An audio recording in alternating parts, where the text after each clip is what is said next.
DSA পরিচালিত Rajganj zone football লিগের বৃহস্পতিবারের খেলা ছিল যুবশক্তি অ্যাসোসিয়েশন বেলাকোবা বনাম রাজগঞ্জ ওয়েলফেয়ার অ্যাসোসিয়েশন 1। হাড্ডাহাড্ডি লড়াইয়ের পর 1-1 গোলে শেষ হয় খেলা। খেলা শুরু হতে কিছুটা সময় লেগে যাওয়ায় খেলা শেষ হতে হতে সন্ধ্যা গড়িয়ে যায়। ডিএসএ পরিচালিত রাজগঞ্জ জোন ফুটবল লিগের খেলা জমে উঠেছে। বৃহস্পতিবারের খেলায় যুবশক্তি অ্যাসোসিয়েশনের পক্ষ থেকে গোল করেন অরূপ রায় এবং রাজগঞ্জ ওয়েলফেয়ার অ্যাসোসিয়েশনের পক্ষ থেকে গোল করেন কৃষ্ণ তির্কি। খেলায় ম্যান অব দ্য ম্যাচ হন সবুজ ছেত্রী রাজগঞ্জ ওয়েলফেয়ারের পক্ষ থেকে।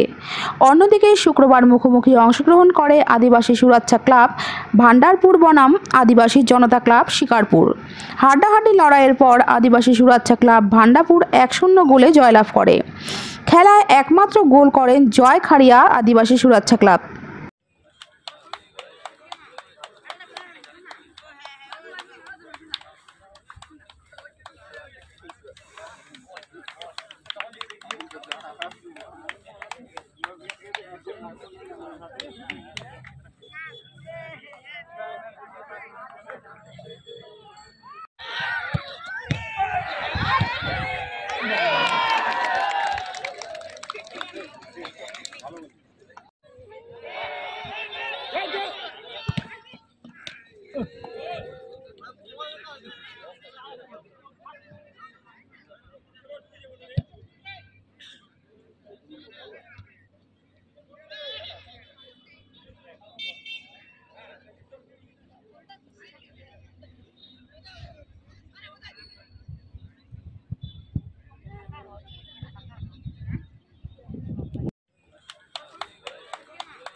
ভালো